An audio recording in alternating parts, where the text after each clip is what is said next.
Everyone, welcome to my channel Aaradhya competition classes. और जैसा कि मैंने आप सभी को बताया था कि मैं आपके सामने मॉडल पेपर लेके आऊँगी, तो आज मैं 2018 जो कि अपने हुई थी 11 फरवरी 2018 को जो एग्ज़ाम हुआ था उसके मैथ्स के क्वेश्चन आपके सामने लेकर आई हूँ। तो इसका पहला क्वेश्चन है कि संख्या 1,70,65,809 में 7, 6, 9 के स्थानीय मानों का योग बराबर है। तो क्या करना है आपको, सबसे पहले इसमें 7 का स्थानीय मान निकालना है, फिर 6 का स्थानीय मान निकालना है, फिर 9 का, और उन सभी का योग करना है, टोटल करना है आपको। तो सबसे पहले हम देखते हैं इस संख्या में, इस संख्या में 7 का स्थानीय मान क्या है। तो हम ये देखते हैं कि 7 इस संख्या में कौन से स्थान पर है। तो देखो, इकाई, दहाई, सैकड़ा, हजार, 10,000, लाख, 10 लाख, ठीक है। तो 7 कौन से स्थान पर है, 10 लाख वाले स्थान पर है। तो इसके लिए हम क्या करेंगे, 7 के दाईं तरफ जितने भी अंक हैं उतने ही आप क्या लगा दोगे, शून्य लगा दोगे। जैसा कि हमने देखा 7 के दाईं तरफ 1, 2, 3, 4, 5, 6 अंक है। तो आपको तो क्या करना है, बस 6 जीरो लगा देना है, ठीक है। 6 जीरो लगा दिए हमने। अब उसके बाद आपसे पूछा है 6 का स्थानीय मान, इसी प्रकार से हम निकालेंगे 6 का स्थानीय मान। अब देखेंगे 6 कौन से स्थान पर है। तो देखिए, हमें मतलब नहीं है 6 कौन से स्थान पर है, आपको तो बस ये देखो 6 अंक लिखो और 6 से पहले जितने भी अंक हैं उसके उतने ही शून्य लगा दो उसके आगे। तो 1, 2, 3, 4 अंक है ना। तो आप 6 के आगे कितने जीरो लगाओगे, 6 लगाओगे। तो देखो 1, 2, 3, 4 जीरो लिखेंगे और फिर क्या लिख देंगे, 6 लिख देंगे। हमारा टोटल भी 7 के साथ हो जाएगा, इसलिए मैंने इस प्रकार से जीरो के नीचे जीरो जमाया। आप चाहो तो बाद में योग कर लेना, कैसे भी कर सकते हो। फिर हम देखते हैं 9 का स्थानीय मान। 9 का स्थानीय मान, तो 9 का स्थानीय मान हमने देखा इस संख्या में 9 कौन से स्थान पर है, इकाई के स्थान पर, यानी इससे पहले कोई अंक है ही नहीं, इसलिए अपन इससे पहले कोई शून्य नहीं लगाएंगे, सिर्फ और सिर्फ 9 ही आएगा। क्या आएगा, 9। तो 9 का स्थानीय मान इकाई के स्थान पर है, इसलिए 9 के आगे एक भी जीरो नहीं आएगा। तो ये अपना 9 का स्थानीय मान हो गया। और आपसे क्या पूछा है, इनका योग, तो आप इनका टोटल कर दो। तो देखो बिल्कुल आसानी से इसका योग हो जाएगा, 0, 0, 0, 6, फिर 0 और फिर ये 7। तो अब हम देखेंगे हमारे ऑप्शन में से कौन सा आता है। तो देखिए ये वाला सी इसमें राइट आ जाएगा, ठीक है। तो इस प्रकार से इन क्वेश्चंस को अपन सोल्व करेंगे। सेकंड क्वेश्चन है, दो पूर्ण संख्याएं दी गई हैं, यदि बड़ी संख्या के तिगुने को छोटी संख्या से विभाजित किया जाता है तो भागफल 4 और शेषफल 3 प्राप्त होता है। यदि छोटी संख्या के 7 गुने को बड़ी संख्या से विभाजित किया जाता है तो भागफल 5 और शेषफल 1 प्राप्त होता है। छोटी संख्या ज्ञात कीजिए। आपसे इसमें छोटी संख्या पूछ रहा है। तो देखिए, सबसे पहले इसमें हम क्या करेंगे, एक समीकरण बनेगा, क्योंकि इसमें रिलेशन दिया हुआ है आपको।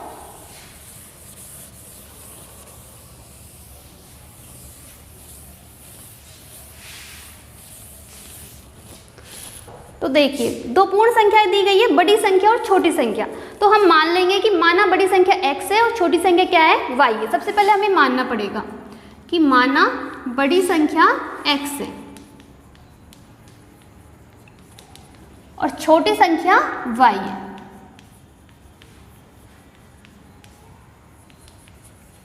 अब देखिए, अब इसने कहा है कि यदि बड़ी संख्या के तिगुने को, बड़ी संख्या के तिगुने को, तो बड़ी संख्या x है तो x का तिगुना कितना हो गया, 3x।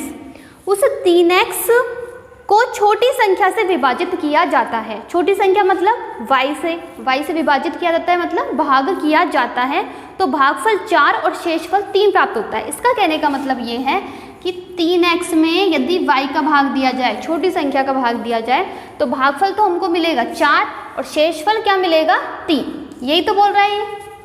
इस क्वेश्चन को मैंने इस प्रकार से लिख दिया, जो इसने पूरी लाइन लिखी है कि यदि बड़ी संख्या के तिगुने को छोटी संख्या से विभाजित किया जाता है तो भागफल 4 और शेषफल 3 प्राप्त होता है। इस लाइन का मतलब ये है कि यदि इन तीनों के बीच में रिलेशन आपने पढ़ा होगा छोटी क्लासों में, कि जो बीच वाली संख्या होती है जिसमें हम भाग देते हैं वो होता है अपना भाज्य, जिसका भाग देते हैं वो होता है भाजक, ये भागफल होता है और ये अपना शेषफल बचता है। ठीक है, और इसको फॉर्मूले के रूप में हम किस प्रकार से लिख सकते हैं कि भाज्य बराबर भाजक गुणा भागफल प्लस शेषफल। ये फॉर्मूला आपको याद रखना पड़ेगा। ठीक है, इससे बहुत सारे क्वेश्चंस अपने सोल्व हो जाते हैं। तो अब देखिए, अगर आपको ये वाला फॉर्मूला याद है, इनके बीच में रिलेशन पता है, तो आप आराम से समीकरण बना सकते हो कि भाज्य क्या है अपना 3x, तो 3x का मान भाजक है अपना y। भाजक मीन्स जिसका भाग दे रहे हैं अपन, वो भाजक होता है। भाज्य जिसमें अपन भाग दे रहे हैं, जिस संख्या के अंदर अपन भाग दे रहे हैं, तो भाजक गुणा भागफल। भागफल क्या था 4 और प्लस शेषफल है 3। तो हमें देखिए इस प्रकार से सरल करने पर समीकरण मिला 3x बराबर 4y प्लस 3। ये मिल गया हमको समीकरण नंबर 1।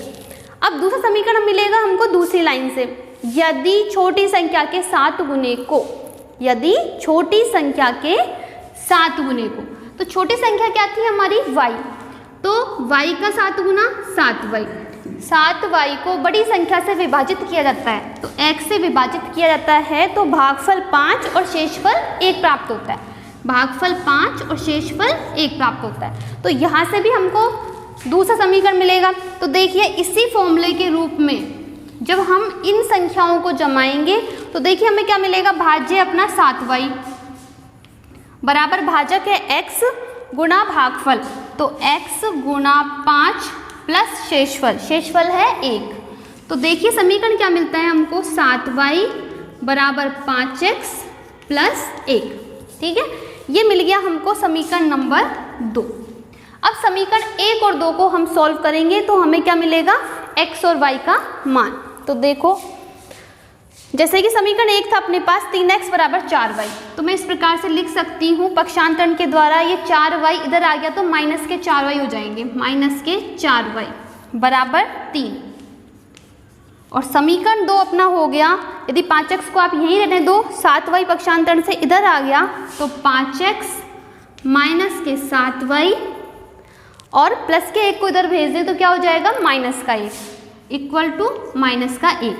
ये 2 समीकरण हमारे पास आ गए। अब इनको सॉल्व करना है तो मैं क्या करती हूँ, समीकरण 1 को तो गुणा कर देती हूँ 5 से और समीकरण 2 को गुणा कर देती हूँ 3 से। ठीक है, तो ऐसा क्यों किया, क्योंकि हमको दोनों समान बनाने हैं, x के जो गुणांक है उनको समान बनाने हैं ताकि वो घटाने पर वो कट जाए। ठीक है, इसलिए हमने ऐसा किया है। तो देखिए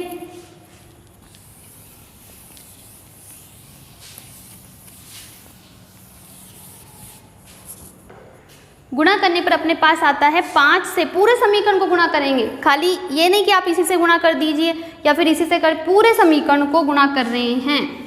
ठीक है, ये पूरे समीकरण से 5 गुणा होगा और ये पूरे समीकरण से 3 गुणा होगा। ठीक है, अब देखिए 5 से जब गुणा किया तो 5 दिए 15x, फिर माइनस के 5 और 20 y बराबर 15।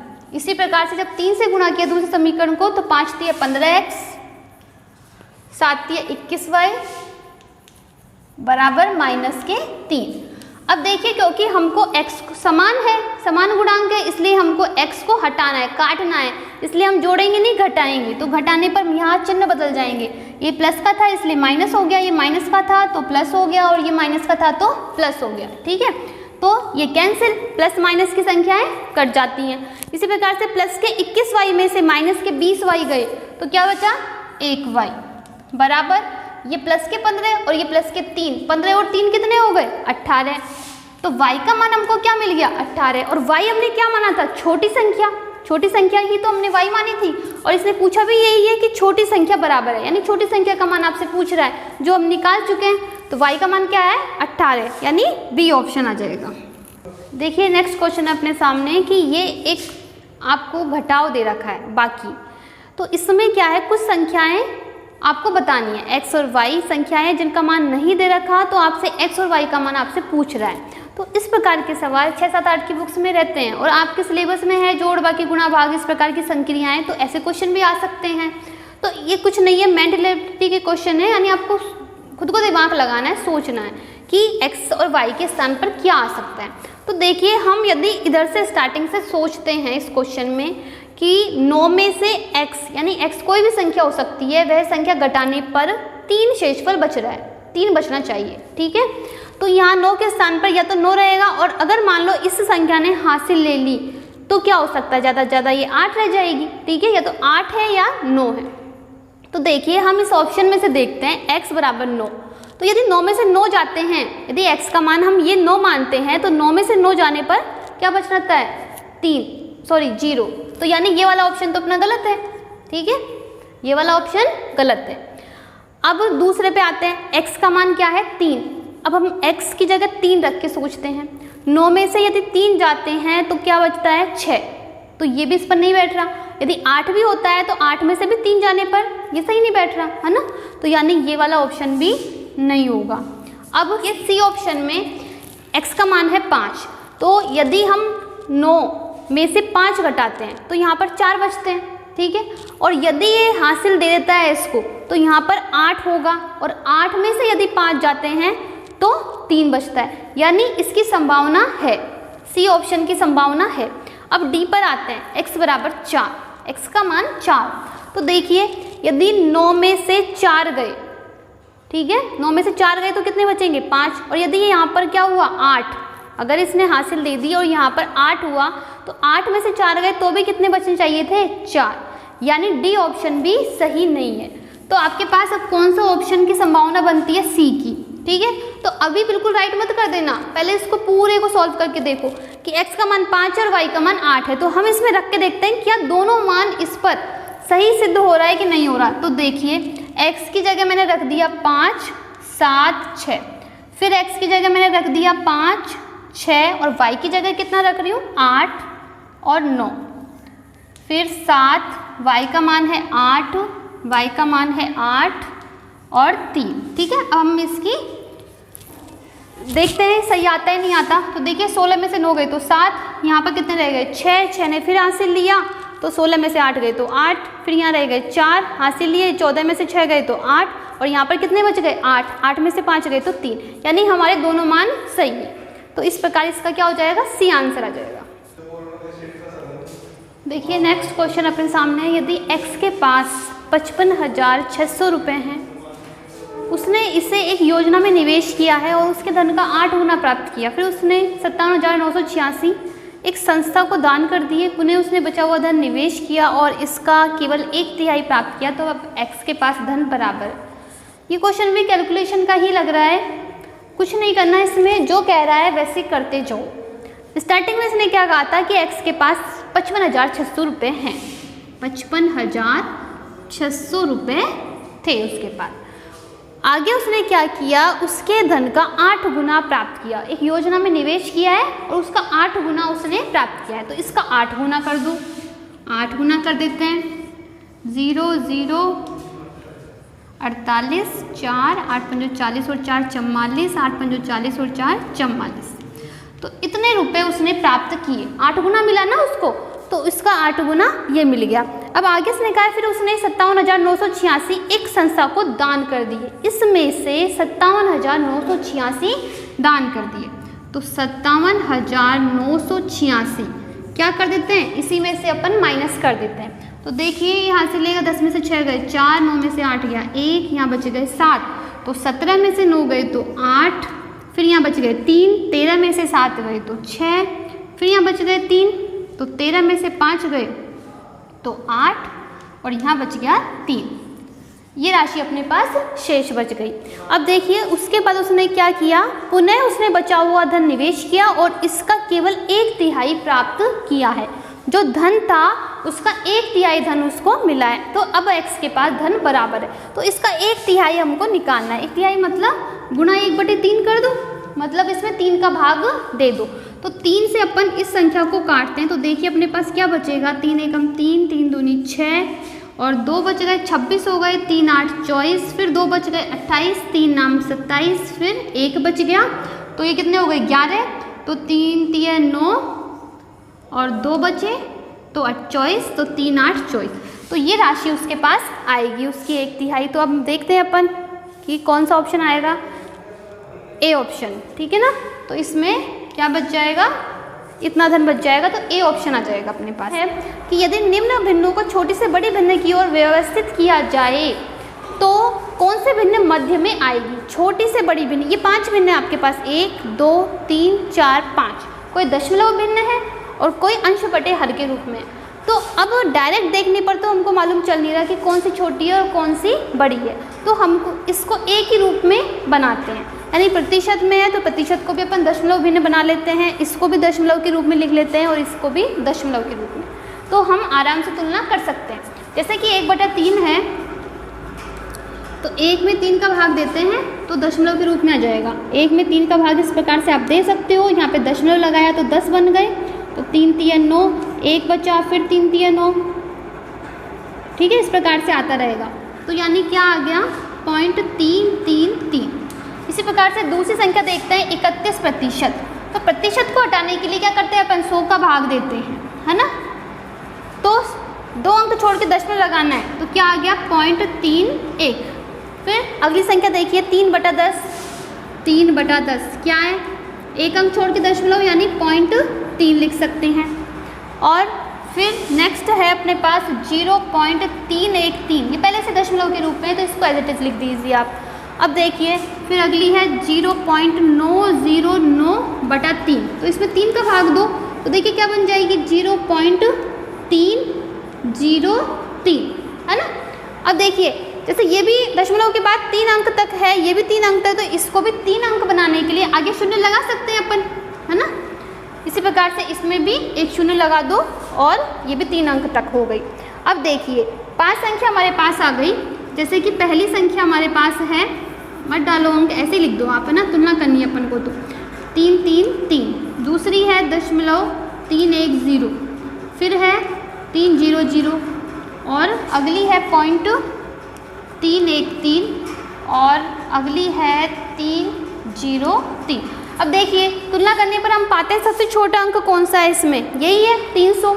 वैसे तो इसको 300 नहीं बोलते हैं, 300 ही बोलते हैं दशमलव के बाद में, सही प्रकार से तो इसी प्रकार से बोलते हैं, जैसे 333 ऐसे ही। लेकिन अपन तुलना कर रहे हैं, हमको इससे मतलब नहीं, हम क्या बोल रहे हैं। तो सबसे छोटा अंक क्या आया 300, तो 0.300। फिर इसके बाद में देखिए फिर है 303, है ना, तो 0.303। 303 के बाद में अगला जस्ट बड़ा अंक हो गया 310, फिर 313 और फिर सबसे बड़ा अंक हो गया 333। तो 5 अंक आप मैंने जमा लिए छोटे से बड़े के क्रम में। इसने यही कहा था छोटी से बड़ी भिन्न की ओर व्यवस्थित करने पर, सबसे छोटी से सबसे बड़ी, तो मध्य में इसने यही पूछा था कौन से भिन्न मध्य में आएगी। तो 5 अंकों में मध्य वाली कौन सी हुई, यही है 0.310। और ये किसकी है 310, देखो हमने किसका रूप निकाला था 31% का, 31% का ही तो निकाला था, 31/100। दूसरी थी ना ये 31% का, तो इसका कौन सा वाला ऑप्शन आ जाएगा, सी ऑप्शन इसमें सही आ जाएगा। देखिए नेक्स्ट क्वेश्चन में क्वेश्चन कह रहा है कि एक वर्ग का परिमाप दिया हुआ है 144 सेंटीमीटर है। यदि एक आयत का क्षेत्रफल इस वर्ग के क्षेत्रफल के बराबर है तथा आयत की लंबाई 81 सेंटीमीटर है, तो आयत की लंबाई तथा चौड़ाई में अंतर आपसे पूछ रहा है। तो क्वेश्चन क्षेत्रफल में से है अपना, तो आपको इसकी जानकारी होनी चाहिए आयत और वर्ग के परिमाप और क्षेत्रफल। अगर दोनों का आपको पता है तो आप आराम से कर सकते हो। इसने आपको वर्ग का परिमाप दिया हुआ है, तो वर्ग का परिमाप का फॉर्मूला आपको पता होगा। वर्ग का परिमाप क्या होता है, 4 गुणा भुजा।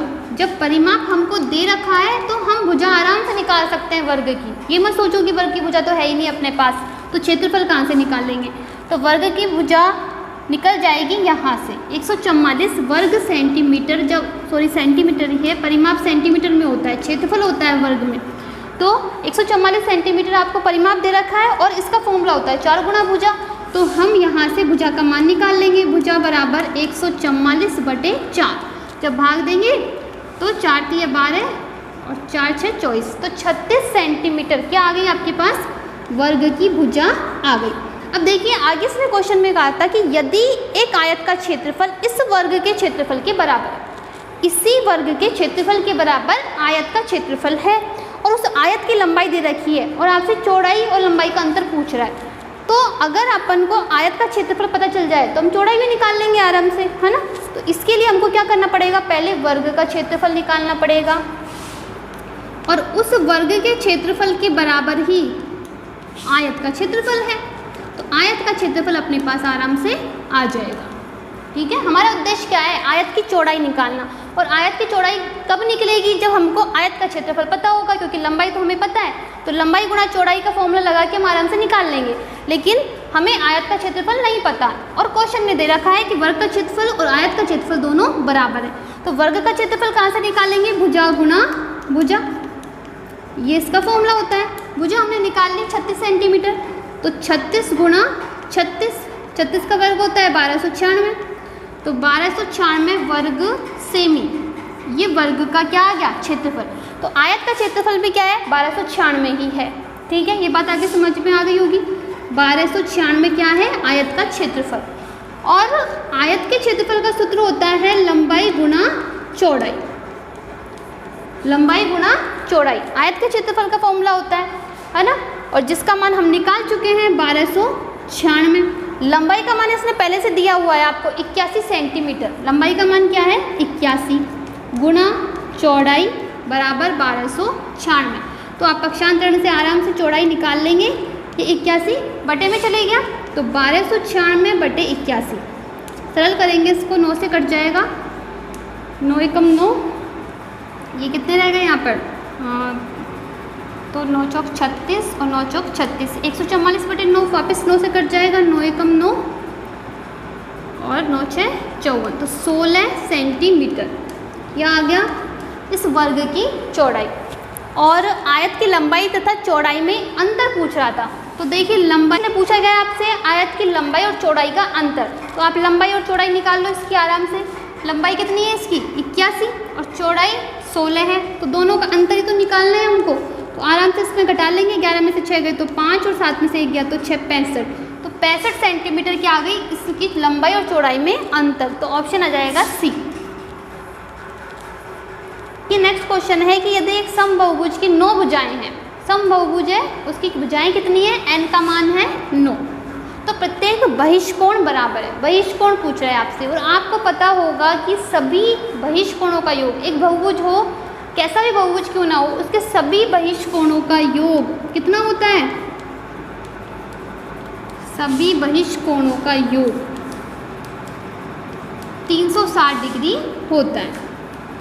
तो एक बहिष्कोण की बात यदि आपसे पूछ रहा है कि एक बहिष्कोण का मान क्या होगा, तो इसके लिए हम क्या करेंगे, 360 डिग्री में 9 का भाग दे देंगे भुजाओं की संख्या का, है ना, जितनी भी उसकी भुजाएं हैं उसका भाग दे दो आप, तो 9 चौक 36 40 डिग्री, कौन सा ऑप्शन आ जाएगा, बी। इस क्वेश्चन का जस्ट उल्टा भी पूछ सकता था आपसे, एक बहिष्कोण का मान दे देता कि एक बहिष्कोण का मान 40 डिग्री है, तो बताइए उस बहुभुज में कितनी भुजाएं होंगी। तो इसके लिए भी आपको यही करना है, 360 में आप 40 का भाग देते, 9 भुजाएं आ जाती, है ना। इस प्रकार से हम इन क्वेश्चंस को कर सकते हैं। तो आज अपना जो ये मॉडल था, ये मतलब 2018 का जो क्वेश्चन पेपर था, ये कंप्लीट नहीं हो पाया, लेकिन कल ये कंप्लीट हो जाएगा। तो अगर आपको ये वीडियो पसंद आया हो तो प्लीज़ लाइक करें, कमेंट करें और शेयर करें। धन्यवाद।